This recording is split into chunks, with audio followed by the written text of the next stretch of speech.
The big picture, this means that pretty much no one discusses or analyzes the role of money in economic discourse in my field. As a result, we get some otherwise very sharp analyses of economic policy debates that uncritically accept and thereby reinforce faulty neoclassical assumptions about federal deficits, national debt, and taxation. And when rhetorical scholars do talk about money, they tend to figure it in Habermasian terms, as an apolitical, quantitative instrument that is interesting or noteworthy only insofar as it interferes with or otherwise diminishes the possibility of meaningful communication. If only we could somehow isolate or banish money and its corrupting influence from the public sphere, some of this latter literature either advocates for or directly implies, then we'd be able to talk and argue more rationally, more purely. To paraphrase sociologist Jeffrey Ingham, who noticed a similar trend in his field, and the mistaken belief that is essentially an economic phenomenon, rhetorical scholars appear to have abnegated all responsibility for the study of money as such, by either simply ignoring it or uncritically accepting orthodox economic analysis. So if nothing else then, MMT has made me a better critic of rhetoric and political economy by furnishing me with the means to see what my colleagues have so far failed to notice. That's an exhilarating position to be in. And as my friend and trusty interlocutor Scott can attest, I've been doing everything I can to address the money-shaped blind spot in my field. Alongside my work on the rhetorical presidency, I've also been developing an essay that attempts to leverage the work of MMT to argue that money is itself a rhetorical object, and one that plays an indispensable role in delimiting the horizons of political and economic possibility in the modern world. My efforts have so far met with mixed results. To summarize briefly, I'll say that I found MMT to be a crowd favorite at my discipline's conferences, while reviewers in my field's premier journals have proven to be a much harsher audience. In the context of blind peer review, nothing is quite so horrifying as having a Paul Krugman editorial used against you in a formal rejection letter. Frustrations of the heterodox indeed. I'm sure that no one in this audience can relate. So much like MMT, I'm having my own troublesome encounters with the orthodox frame in rhetorical studies. But given the great and inspiring recent successes of some of my friends in the humanities, as well as the amazing opportunities for collaborative research that have emerged in some of the private Facebook groups like Critique After MMT and Law, Money, and Finance, I'm more than confident that MMT will break into the rhetoric journals soon. I can also proudly report that I've invited esteemed professor and friend of MMT, John T. Harvey, to deliver a keynote address to an audience of communication scholars at this year's meeting of my National Professional Association. Here's a shameless plug. If you're in the Dallas area on November 15th, you should come listen to Professor Harvey talk about pains and communication at the Economics, Communication, and Society Pre-Conference. Plug over. In the meantime, if we understand the enterprise of rhetorical criticism to be the study of how we use language to define political reality, then it is also the case that many MMTers are already quite good at doing rhetorical criticism, even if they don't call it that. Drawing primarily from the work of Lakoff and Johnson on metaphors and frames, people like Louisa Connors, Bill Mitchell, Randall Ray, Stephanie Kelton, and several others have made plain just how foundational the faulty metaphors of neoclassical economics are to contemporary political life. They've also used Lakoff and Johnson to articulate useful new ways to speak and think econ in an MMT-friendly frame. We've got some new means to work with. But I think that in order for MMT to more fully account for and overturn the bad assumptions and shady rhetorical strategies that authorize and undergird mainstream economic discourse, we will need to go further than Lakoff and Johnson alone are able to take us. And here's where I think that rhetorical studies can be of service to MMT. Put simply, we have about 2,000 years worth of rhetorical theory and method, from Aristotle to the belletrists to Kenneth Burke, that can be mobilized to help MMT to advance its rhetorical project, to develop new meanings. And perhaps as importantly, we've got a bunch of very smart people in my field who'll be able to lend a hand once we get past the whole not talking about money thing. So I'll close with a brief demonstration of how I think rhetorical studies can be of use to MMT. Now, I'd wager that all of us in this room, and probably most watching at home, understand that the phrase taxpayer money has no place in federal public policy debates. Absolutely no insight into the operational realities of the U.S. fiscal situation can be gleaned from the phrase, only confusion and misguided policy outcomes. And this is true no matter how we feel about Steve Mnuchin's plans to charter a government plane in order that he might more luxuriously consummate his recent marriage, or how much we may feel that a given foreign intervention is the wrong application of American military force. As we know, federal taxes serve three functions. They drive money, they prevent excess demand, and they influence choice. They resolutely do not pay for anything. From the perspective of metaphoric analysis, we can clearly see, again, as many MMTers have, that the taxpayer money trope functions in federal public policy discourse to frame the federal government as revenue constraint, perhaps like a private household or firm, and so dependent on the revenue generated from tax collection to pay for stuff. This is certainly what politicians tend to be up to when they evoke the phrase. They rather enjoy speaking on behalf of the embattled taxpayer and their money, especially when these efforts result in policies that disproportionately benefit some of their favorite constituents. From this observation, we might further conclude that we should abandon use of the phrase ourselves, and to oppose its usage wherever we might find it. The taxpayer is not an unduly oppressed figure, we might insist, and their money is not a scarce private resource. People pay taxes for a number of reasons, but in no sense do those taxes pay for anything. But I think we're only seeing part of the story here. If we look at the phrase from another angle, from the bottom up, say, in a town hall meeting dust-up, rather than from the top down in congressional budget debates, we can see that there's something about the phrase that makes it worth perhaps holding on to and recuperating for MMT. In fact, what I as a rhetorical critic find most compelling about the trope is the way that it calls an audience of taxpayers, as opposed to people, citizens, or humans, into being. As it does so, the phrase reifies the vital political fantasy of Republican representation, with taxpayers figured as those who are entitled to responsive and responsible stewardship of federal fiscal authority by their elected representatives in Washington. And it does so in a truly capacious way, insofar as many of those who qualify as taxpayers would not otherwise qualify as citizens. That is, the figure of the taxpayer functions in part to distribute a broader sense of democratic enfranchisement among the people. And this seems to me to be the most decisive function of the phrase in contemporary political discourse. When people object to Mnuchin's government-funded romantic getaway, or the expenditure of trillions of dollars to finance our military adventures in the Middle East, or even government funding of social welfare programs, they are probably objecting first to the perceived bad behavior of their representatives and other officials in Washington, rather than to the violation of some sacrosanct principle of home economics, or staking a claim about the nature of modern money. They may get there, but I don't think that concern for balancing the budget is the first or most grievous objection the average person has to perceived abuses of the power of the public purse. Rather, I think they understand it as an abrogation of their rightful claim to responsible, accountable, maybe transparent political representation. And Lord knows that we are today rather short on reliable means to demand accountability from our political representatives. Rhetorical studies offers us a handy theoretical vantage from which we can critically account for the capacity of the taxpayer money trope to call a particular audience into being. Indeed, as a rhetorical scholar working from the perspective of MMT, I think it is clear that the phrase counts as an example of constitutive rhetoric, insofar as it interpolates or calls into being a subject position that would not otherwise exist, and simultaneously provides those subjects with the symbolic means by which they may find common cause with others. As good chartists, we also know that money is not much more than a claim on something. So we might then observe that the phrase does two things for the average user of it. It invites them to identify and find common cause with other taxpayers, and it insists that they have a right to make claims and demands on their political representatives. So what then is to be done with the taxpayer money trope?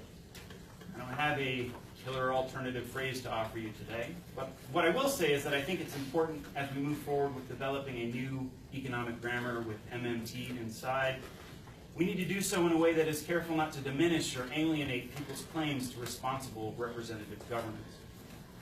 And whether for good or ill, I think it is clear that today the taxpayer and her money enjoy a more robust and inclusive claim on representative government than the diminished and fundamentally exclusive category of citizenship.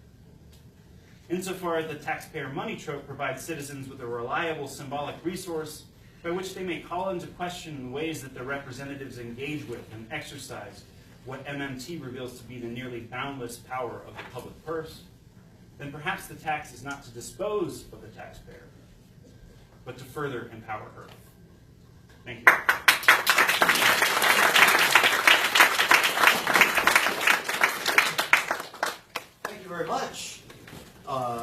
And the next paper is by Scott Ferguson, who is from University of South Florida and Gonzaga Institute for Sustainable Prosperity.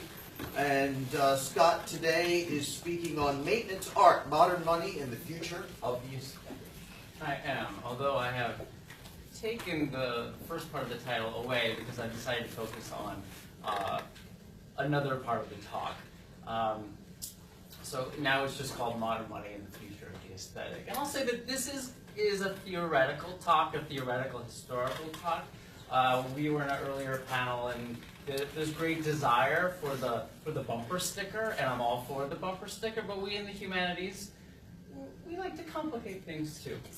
So we have bumper stickers, and then we have longer, complicated engagements, and so that's what I'm bringing to you today. So, in my forthcoming book, Declarations of Dependence, Money, Aesthetics, and the Politics of Care, I inaugurate what I hope to be a long and fruitful dialogue between modern monetary theory and the humanities. Here I gesture to some of the results of that work, focusing on what I think MMT brings to the humanistic study of aesthetics in particular. Aesthetics is an expansive and foundational category in the humanities, organizing institutions and disciplines, research and pedagogy. Typically, I engage aesthetics through the lens of film and media studies. In my book, however, I question the political and historical construction of the aesthetic more broadly. I contend that the social and historical forms that organize modern aesthetic thought and practice are themselves thoroughly shaped by an impoverished liberal conception of money. Albeit in variegated ways, liberal political economy imagines money as a private, finite, and decentralized exchange relation. While socially constructed and utterly abstract, liberal money is characterized by its seeming phenomenological immediacy, or thisness, and is thought to be alienable like a finite substance. By contrast, I claim that humanists need to rethink the history of aesthetics as one that is deeply contingent upon the boundless public money instrument that MMT makes visible. From MMT's neo-chartalist perspective, money is a limitless and inalienable public utility, which not only joins laborers at a distance, but can always be made to serve social and ecological needs. I argue not simply that governments can afford to create a world in which aesthetic practices thrive, nor only that public spending ought to be used to promote the arts. Rather, I insist that the story of modern aesthetics is conditioned as much by liberal ignorance, negligence, and violence as it is by sovereign money's funding and cultivation of aesthetic practices. With this, I reconceive the modern aesthetic project as a whole, or at least I'm trying to. A brief note on terminology. By the aesthetic, or the modern aesthetic project, I refer not to the arts in particular. Arguably, every human society practices art and integrates such forms into common life. The modern aesthetic project, however, denotes a historically specific and originally Western philosophical and cultural category. This category carved out sensuous experience as a relatively autonomous domain which was separate from everyday commerce and promised to expand human experience. It is this historical category that came to shape and give meaning to our modern sense of the arts, and it is crucial to understand that the modern aesthetic project is irreducible to the history of artistic forms alone. As I see it, the problem with the modern aesthetic project is that since the Enlightenment, the long Enlightenment, aestheticians have set the aesthetic sphere against the monetary domain in an entrenched and ill-fated dialectical conflict. Initially, bourgeois philosophy and culture positioned the aesthetic field against political economy, that is, in opposition to the world that money primarily organizes. This is because an emergent bourgeois liberalism was intensely ambivalent about the monetary sphere. On one hand, the world of money was seen as a great site of production, cooperation, and wealth. On the other hand, it was understood to be a highly imperfect domain marked by homogenizing calculations, private competition, uncertainty, risk, deception, and both material and social privation. The aesthetic, meanwhile, was conceived as a domain defined by sensuous abundance and diversity, individual and collective freedom, and communions with society and nature. In other words, aesthetic mediation promised everything that monetary mediation left to be desired. From Adam Smith's The Theory of Moral Sentiments to Immanuel Kant's Critique of Judgment, the aesthetic field was posited as a refuge from and antidote to all things monetary, both in thought and cultural practice. Soon, radicals from Karl Marx and William Morris to André Breton and Walter Benjamin dialectized the bourgeois opposition between money and aesthetics, which of course for them was the opposition between the market and aesthetics, but I'm not using that term here. And they did so towards socialistic and or communistic ends, aiming to transcend, or the fancy term sublate, the opposition between political economy and aesthetics. Such radicalism sought to move beyond money's apparent inherent alienations and replace the monetary form with free associations, modeled after the sensuous diversity known to the aesthetic sphere. According to the conventional story we tell about modern aesthetics, this radical gambit largely fell into ruin with the neoliberal or so-called postmodern term.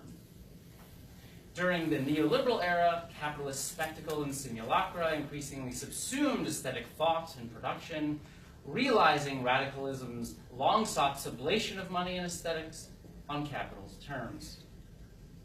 Today, aestheticians readily acknowledge that the aesthetic was always something of a myth. And for better or for worse, most contemporary humanists concede that the modern aesthetic project has lost its totalizing utopian promise. For this reason, we tend to adopt a more modest set of critical hopes and goals. Still, the dialectic between money and aesthetics lives on in humanities scholarship and certain critical bastions of aesthetic culture, like some undead monster. We aestheticians know that the money aesthetics opposition provides less and less critical purchase on contemporary art and culture. Yet when it comes to the political economy of aesthetic production, we seem unable to formulate problems and arguments in any other way. This dialectic must finally be laid to rest. Not merely because it's historically exhausted, but more importantly, I suggest, because it naturalizes liberal political economy and constrains money and aesthetics alike. Indeed, far from an antidote to or revolutionary overcoming of economic alienation, the aesthetic functions as an inverted image of the liberal money form's own fetishized immediacy and ephemerality.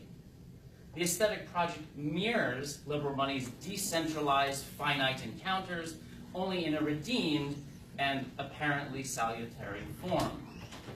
Yet through this mirroring, the aesthetic reifies liberal money's metaphysical commitment to finite and proximal relations and renders sovereign money's macro-level structures and possibilities largely imperceptible. What is more, I argue, the modern aesthetic project's very desire for a rich, sensuous propinquity arose as a symptom of liberal political economy's contradictions and failures. A symptom, Sigmund Freud tells us, is a distorted compulsion to repeat a prior conflict or trauma. Paradoxically, the symptom expresses a wish to overcome discord and suffering, but its incessant and disfigured search for pleasure in the very same pain forecloses any chance of genuine resolution or enjoyment, such as the symptomatic character of the aesthetic. playing the role of liberal money's utopian doppelganger, the aesthetic unendingly repeats and reifies liberal political economy's narrowness and austerity. Unfortunately, however, no matter how seemingly emancipated, variegated, or lush, any political economy founded on modern liberalism's contracted ontology is bound to fail a large-scale community. In this way, the aesthetic project expresses at once the tragedy of liberal privation, liberal modernity's desire for something better, and a collective incapacity to imagine otherwise. With this in mind, then, my message to contemporary humanists is this: let us finally let go of the tired money aesthetics dialectic by embracing money as a boundless public utility. Let us also unapologetically affirm the fact that money is the primary medium upon which aesthetic thought and practice depend. Going further, we might additionally learn to appreciate that money itself is a kind of aesthetic medium, not a plastic art on the model of painting or sculpture, but instead what I call a proto-aesthetic instrument which plays an essential role in both cultivating and often alienating the shared sensuous life in which specific aesthetic forms take shape. Humanities scholars ought to pay keen attention to money's proto-aesthetic field and refuse the impulse to historicize aesthetics solely against the backdrop of private exploitation and alleged market crises. To be sure, aesthetic thought and practice ought to remain a site of critique and resistance, exposing unjust systems that privilege capitalists over social and ecological well-being. Henceforth, however, humanists must avoid conflating sovereign money and private exploitation while radically rethinking the bankrupt historical categories through which we approach the aesthetics' problems and potentials. Humanistic inquiry needs MMT. The future of the aesthetic depends on it. Thank you.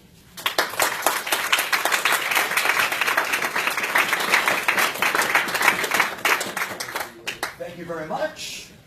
And next, we have Maximilian Seijo, also from University of South Florida, and his presentation today, From Frater to Hitler, Chartalism and Weimar Film Aesthetics.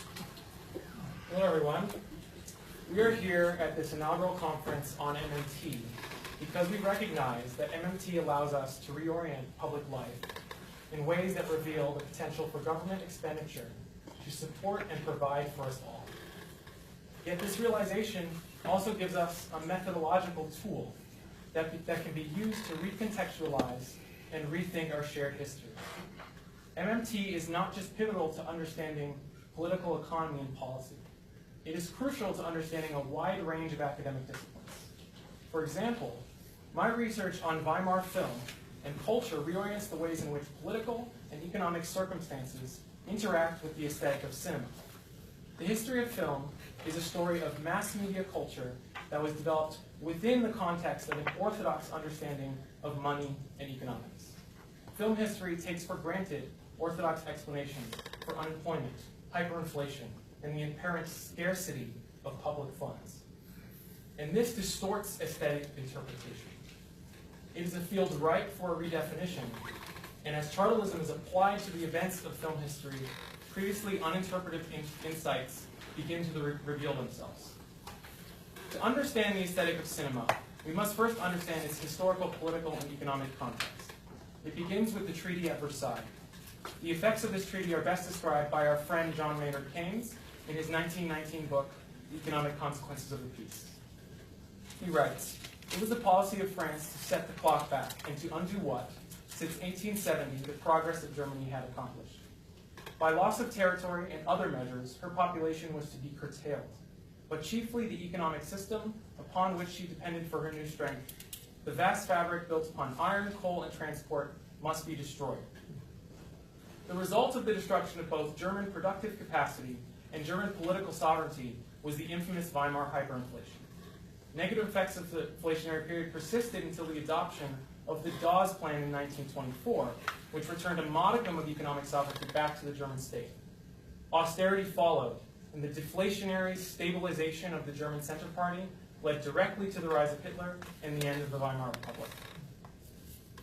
Meanwhile, the history of film in the Weimar period is a history that has most notably been interpreted and formulated by the German intellectual and Marxist Siegfried Kracauer. His book, From Caligari to Hitler, is one of the foundational works of film criticism and is concerned with, in his own words, the psychological pattern of a people at a particular time. He uses the book to establish a psychological history as a particular type of history. It is meant to be an additional history that is not removed from an economic or political history. And despite Krakauer's unawareness of the Chartist intellectual framework, From Caligari to Hitler is a canonical work that persuasively maps German psychology through the film aesthetic from the chaotic inflationary period into the period of stabilization. During the inflationary period, he sees Germany's collective psychological retreat into a shell and argues that this retreat serves as a precursor to the evolution of German psychology into a more politically polarized retrenchment after stabilization. He demonstrates this retreat with an analysis of the interplay between the mass medium of film and German collective psychology. I intend to introduce Chartalism into his analytical structure and to implicate the Weimar political economy as the center upon which Krakauer's psychological history sits. This adjustment in scope illuminates a critical point Krakauer misses, where Germany teetered on the brink of a better path. With the help of an understanding of the unshackling power of Chartalism, we can see where he did not. The Cabinet of Dr. Caligari, directed by Robert Wiene in 1920 and released in the midst of the chaotic post-war era, is one of the foundational films of the horror genre. Siegfried Kracauer describes the film's central exposition as a wandering soul that is well suited for its historical context. He writes, Caligari exposes the soul wavering between tyranny and chaos. And facing a desperate situation, any escape from tyranny seems to throw it into a state of utter confusion. The confusion that Krakauer describes is evident in the mise-en-scène of the film. You can see how the irrationality and randomness of the set design reinforces the chaotic and confusing nature of the narrative. This confusion, for which Krakauer places quite a bit of his analytical weight upon, should be viewed within the historical context of 1920 Germany. In this context, it is an apt description of both German internal psychology and the state of Weimar money. The Cabinet of Dr. Caligari, a villainous, tyrannical entity that seeds confusion, doubt, and death upon its citizenry, portrays a villainous, tyrannical entity. And when this description of the film is reapplied to the historical economic context, we can see a relatively Chartist understanding of the period. The Treaty at Versailles' tyranny significantly diminished German economic sovereignty and created a deadly state of confusion that permeated into nearly every institution of the Republic, most notoriously the money. Next came monetary stabilization, and Krakauer describes the concurrent aesthetic shifts of this period just as astutely as he did the inflationary context. He writes, with the commencement of the Dawes Plan period, the character of German film changed markedly. Now that life had resumed normal aspects and social revolution was no longer impending, the fantastic figures and unreal settings of the post-war screen dissolved into thin air like the vampire Nosferatu. To be sure, studio-minded products persisted long after 1924, but on the whole, the films of the stabilized period turned towards the outer world, shifting the emphasis from apparitions to actual appearances, from imaginary landscapes to natural surroundings. They were essentially realistic. As the Dawes Plan hardened currency and returned a modicum of economic sovereignty back to Germany, German art and consciousness turned its eyes away from erratic villainy of abstraction to a Neue Sachlichkeit, or new realism. As gravity pulled money back within its means, the aesthetic became overwhelmingly concerned with reality. This late 20s Otto Griebel work is an example of Neue Sachlichkeit's obsession with reality. Given Krakauer's astute criticism of the Cabinet of Dr. Caligari, as well as his description of the initial effects of the monetary stabilization, it is notable that as he moves towards analyzing some particularly unique films in this period, his insights enter a more uncertain or meandering mode, particularly when he approaches Fritz Lang's Metropolis. In his analysis of Metropolis, Krakauer misses a key moment where the political future of Germany could have taken a different and more optimistic path, similarly to the way in which the German left held itself back in the lead-up to Nazism. Krakauer lets his Marxism and its liberal assumption about money and capitalism distort his view of Metropolis and its foreshadowing of social potential. Metropolis, directed by Fritz Lang in 1927, a full 3 years after the Dawes Plan, is an UFA super spectacle centered around class structure and the inherent alienation of capitalism. Here are a few examples of the aesthetic of the film.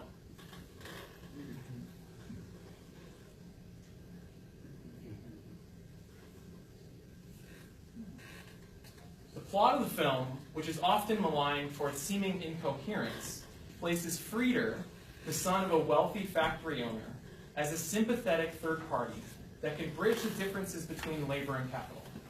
Siegfried Krakauer and other notable film theorists don't show much affection for this film.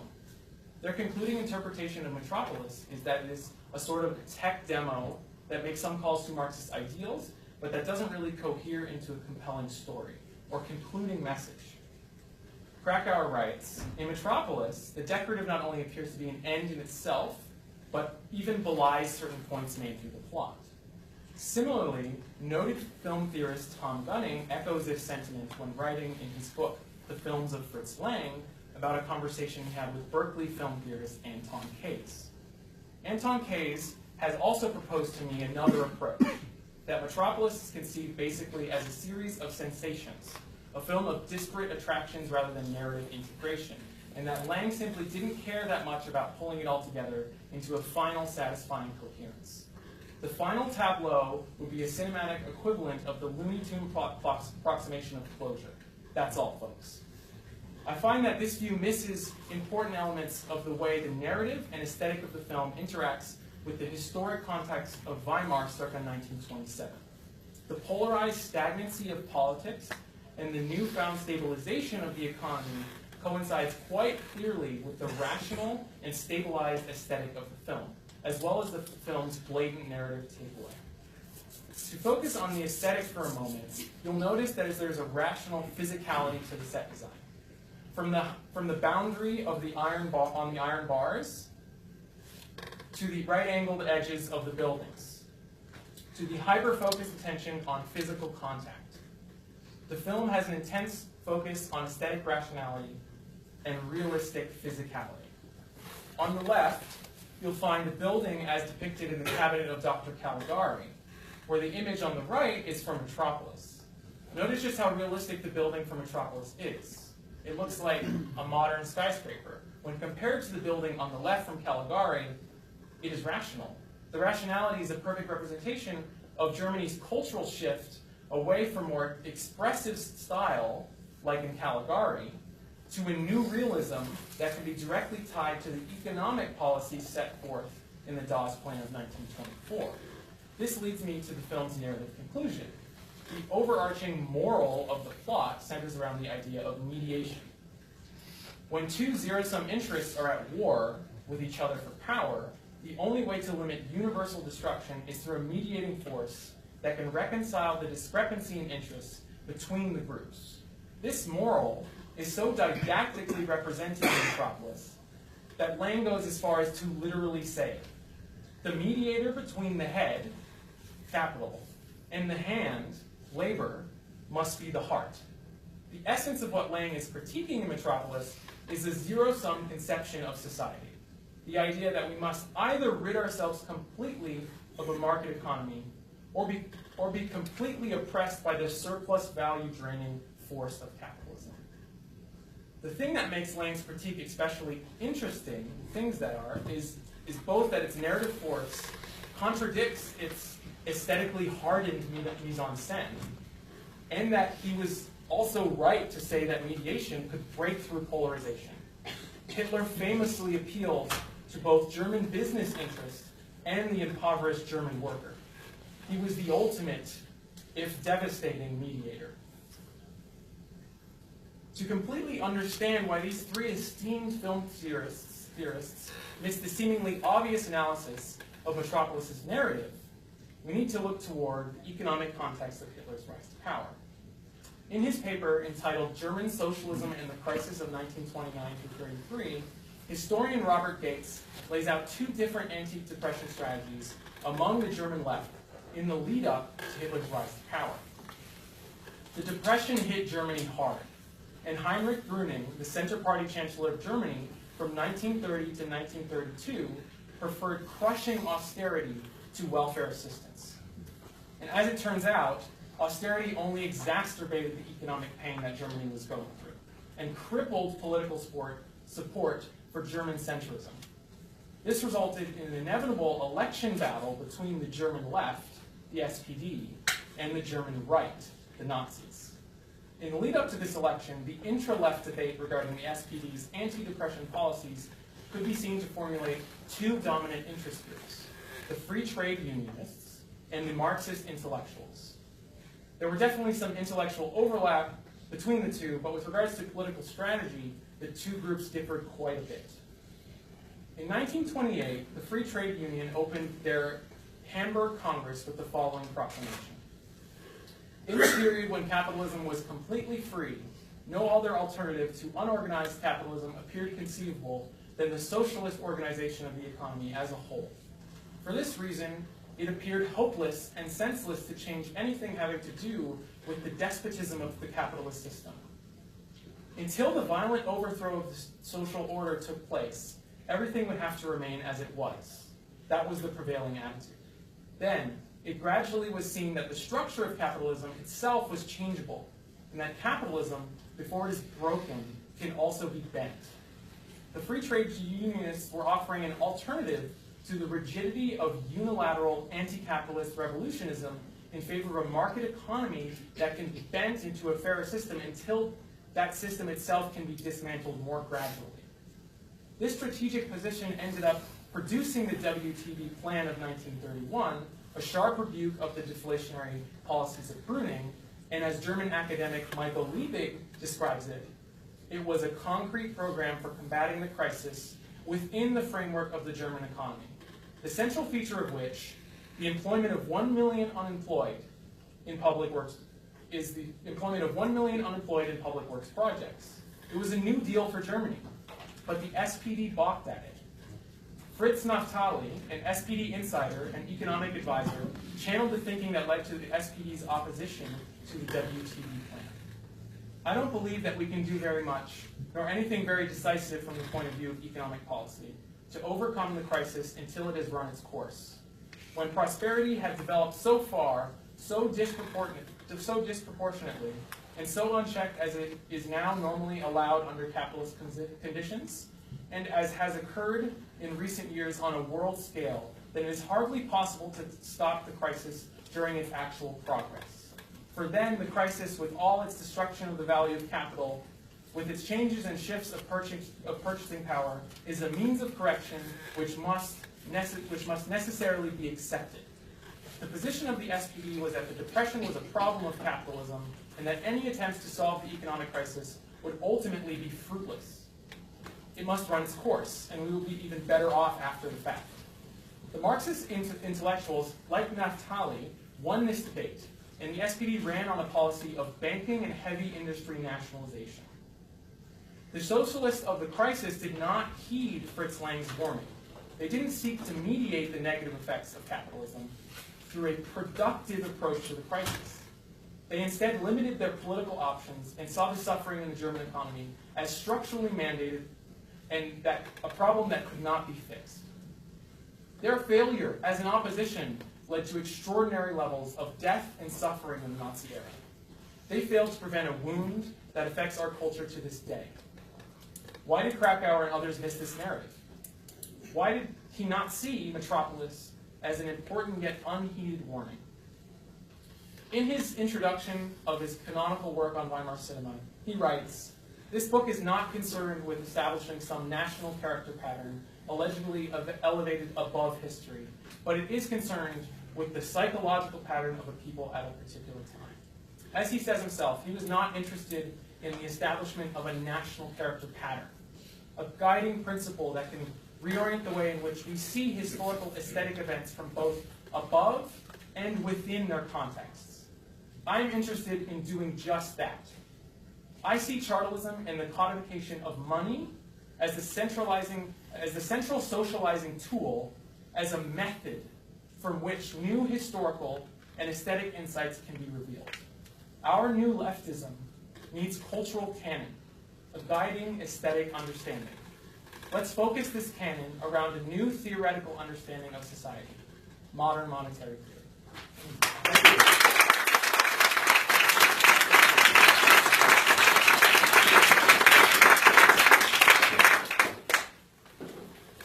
Wonderful. Okay, and our fourth presentation from Louisa Connors, co-authored with Bill Mitchell, both of the University of Newcastle and Center of Full Employment and Equity. Macroeconomics and popular culture. And to my co-panelists. My co-author Bill Mitchell and I are wanting to talk about how to build capacity when it comes to MMT affecting change and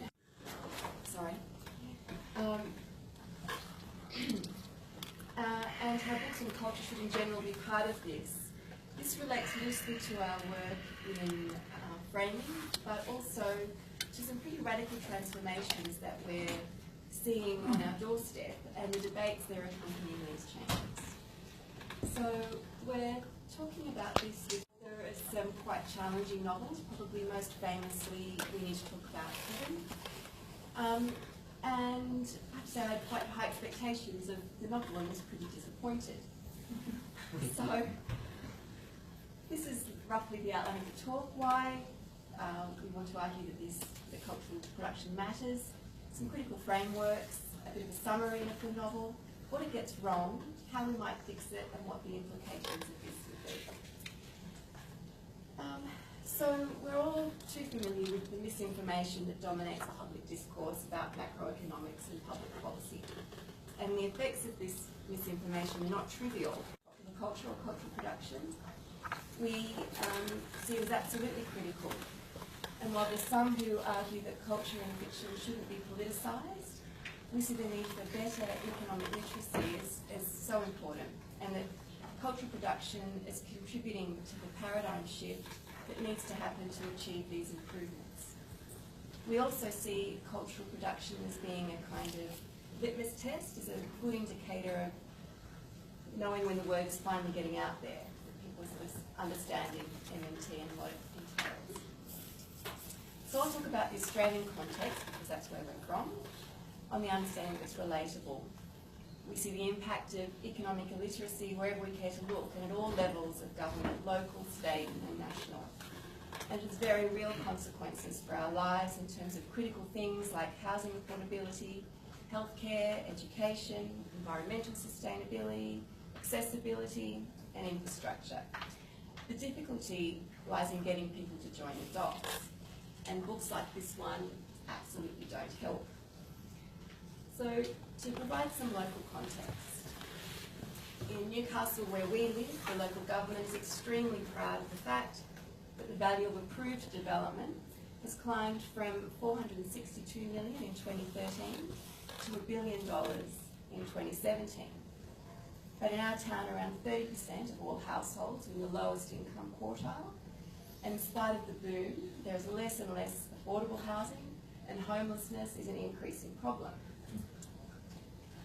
The city's median house price is now around $700,000, and where we come from, that's quite expensive. I'm not sure about elsewhere with you. And at the same time that there's been this housing boom, we've seen crime increase. Statistics and research have revealed significant increases in non-domestic assaults, shoplifting, stealing, and malicious damage, specifically in the Newcastle area. It mystifies the trend elsewhere in the state. Critical infrastructure like railways is being ripped out to make way for private land development. And in a couple of months' time, the community, including residents, will be blocked from an entire suburb and local beaches so that a private company can host a car race. being sold as an opportunity for jobs and growth. So development, housing and crime are all local and state government issues in Australia anyway. And this is clearly not the usual domain of conversations about MMT.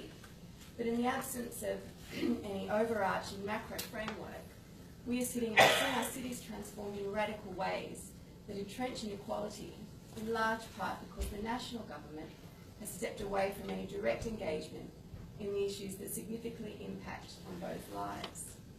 In Australia, a local academic has called this the game of mates because of the extent to which it rewards a fairly closed circle of players. People aren't happy about it, but they don't have the information they need to join the dots. Without understanding the fundamentals, people don't realise what is possible, that by not demanding more of their federal government, the currency issuer, they're allowing profit, not the public good, to determine almost everything that matters to our lived experience. Except in the case of Australia, the federal government is intervening in who you can marry. That's the one they are keen to participate in. So we were interested in thinking about the role fiction or cultural production might play in developing economic literacy. Literary studies, like economics, is a contested territory, lots of overlapping theories and influences. But in general, literary studies has shifted away from formalist approaches with a very narrow focus on texts towards an understanding of how relationships of power and control influence the way meaning is generated, disseminated and challenged. These approaches are significantly informed by the work of Maxx and the analysis of the social and material conditions of cultural production. And they promote the idea that in talking about books and culture, we're talking about a kind of cultural poetics. Encourage us to think about the economic and social realities that texts reveal. So what we're talking about here, and what Schreiber's also talking about, is the idea of the author as a kind of reformer. This isn't new. Dickens, who was the most popular author of his time, and allegedly Marx was also a fan, wrote passionate social and political critiques. He succeeded in making the public in Victorian England much more aware of the unjust social and economic conditions that workers faced. His novels contributed to debates about burning issues at the time, industrial conditions, safety, pollution, education, urban planning and poverty. Martha Nussbaum, the other character who's represented on the slide, has written extensively on Dickens and on the role of literature in quite a different way to, say, the cultural materialists and historicists. Nussbaum argues that reading can be seen as a kind of exercise in developing empathy, that it does bring about change, but in a sort of different way. Nussbaum suggests that reading books gives readers the opportunity to creatively inhabit the imagination of another individual, real or imagined. She suggests that reading a book like Hard Times, which is ostensibly an attack on utilitarianism and the Manchester School of Economics, leads readers to understand that economic science should seek a more complicated and philosophically adequate set of foundations. Unfortunately, Schreiber's novel does pretty much the opposite. It leads us towards a more vacuous set of economic understandings. So more on that later. I'll just run you through the book quickly. So this is the family tree. It traces the story, the novel traces the story of a family through 18 years of economic chaos after the US government is forced to default on its national debt because it's run out of money, and the US dollar has been rendered worthless in international currency markets. The patriarch, Douglas Mandible, inherited huge wealth from his father, who was an early industrialist. Douglas and his wife had 2 children before Douglas left to marry the much younger Luella, who has early onset dementia. Douglas's children are Enola, an author who has lived in France much of her adult life. She's independent and eccentric, travels the world with boxes of her novels and the draft material. Douglas's son Carter is a not particularly successful print journalist who's sick of waiting for his inheritance. He's married to Jane, who has run various failed boutique businesses. There's lots of judgment underpinning all these characters. So they have 3 children. A daughter, Florence, who's a humanities graduate, with an unsatisfactory job in a homeless shelter. She lives with Esteban, who her sister describes as an undereducated Mexican tour guide. They have a son, Jared, who's a bit of a drifter, who buys a farm and then takes a survivalist turn and disappears to the free state of Nevada to escape the reach of government. And another daughter, Avery, who has a fringy type therapeutic practice and is married to Lowell, a left-wing professor of economics, who the novel presents as struggling with his own irrelevance. They have 3 children. Gu becomes a really irritating bureaucrat, Savannah, who becomes a prostitute, and Bing, who's a nerd. Florence has a son, Willie, who's a precocious teen and is basically Shriver's economic mouthpiece. The 2 heroes are the shady-looking French resistance type characters on the left, Lily and Manola. They save the family, or the family members worth saving, so that's the ones who aren't old or sick, by escaping across the border to live with Jared in the free state of Nevada, which is a kind of anti-paradise with a flat tax of 10%, no welfare net, and a currency that is backed by gold. So Shriver has made it pretty clear in many interviews that the motivation for the book was to present a kind of parable, a cautionary tale about today. She's spoken a number of times about the crisis of 2008 and how it brought about a kind of urgency in which she decided she needed to know more about economics, which she'd previously considered boring, but has since, in her view, become an apocalyptic science. If you dig a little, the response to the book is varied, but in the mainstream press, the reviews praise Shriver for her scholarship and insight. The Guardian describes the book as chillingly plausible. Australia's SMH saw Shriver as well informed about the eloquence of risk, I'm not sure what that means. And the New York Times describes her as the Cassandra of American letters. Shriver locates her work in the realm of the possible or even the inevitable, but the narrative depends on a number of common macroeconomic myths, mostly about how terrible debt is. So the government will run out of money, government deficits will leave a burden for children and grandchildren, the nation will go broke, the profligate state turns on its people and becomes oppressive and you'll never be free, and healthcare and pensions are unaffordable. However, the economic assumptions that underpin the novel are, as my co-author notes, a potpourri of fiscal scaremongering drawn from disparate economic camps and then presented as if they belong to a unified, separate body of theory and praxis. The signs of financial doom appear at the outset of the novel.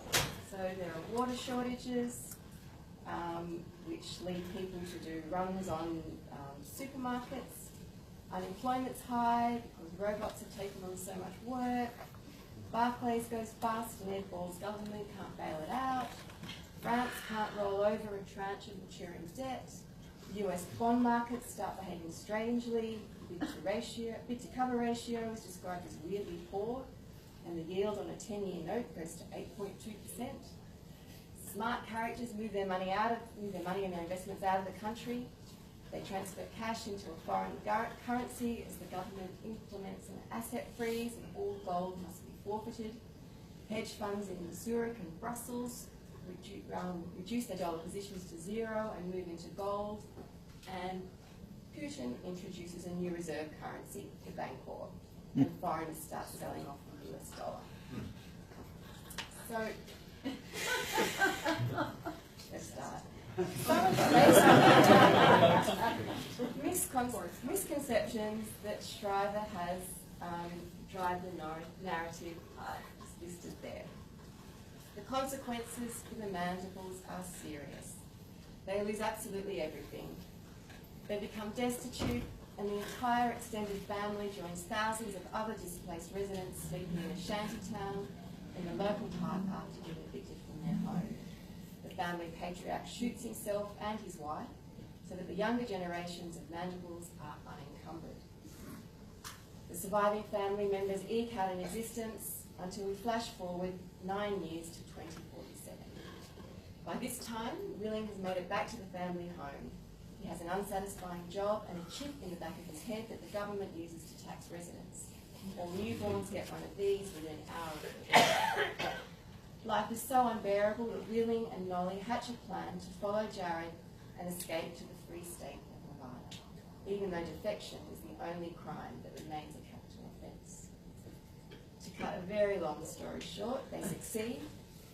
Nolly hauls her box of writing materials with her and reveals that underneath the layers of paper, the box is filled with gold bars, which Shriver tells us Nolly earned the hard way in contrast to the lazy welfare sheets. So in one sense it all ends well, but it's actually a pile of neoliberal propaganda. So we wondered about how you might go about fixing it. The trouble is, the idea of an unlimited public purse doesn't produce a lot of dramatic tension.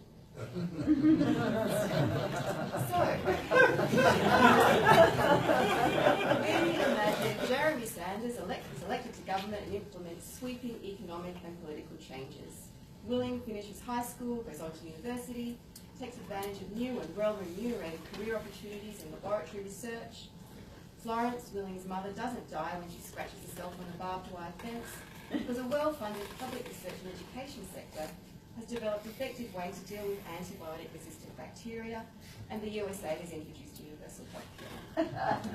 Luella is cared for until her death by well-trained and compassionate staff. Douglas dies peacefully in a library surrounded by books, and Florence gets to use her liberal arts degree, her student debt is waived, and she finds satisfying work in a research centre. Esteban does much the same. Lowell, the economist, becomes a celebrity talk show host, as was always secretly wanted.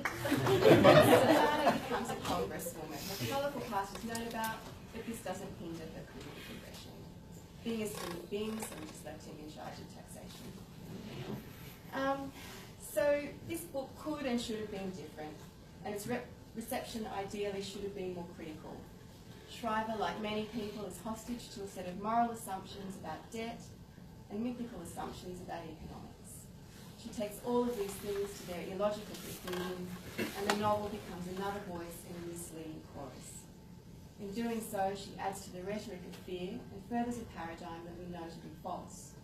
And it's powerful fuel because it amplifies basic fears and prejudices. The harms that arise from this sort of misinformation are real, even though there are these very concrete outcomes, like the ones I mentioned earlier in my talk. For the most part, we think in very disconnected and abstract ways about government, the economy, policy, particularly if you're not an economist. Our key point is that we need to be hearing macroeconomic truths from a range of channels. Literature and cultural production more generally should absolutely be part of the MMT plan. Writers and artists should be allies in the MMT project. Cultural workers are, after all, a group that stand to benefit significantly from the potential policy frameworks that would flow most logically from a full understanding of the macroeconomy and how it functions. As Nussbaum says, culture works in subtle ways, which is why the errors that abound in this particular text are so potentially harmful.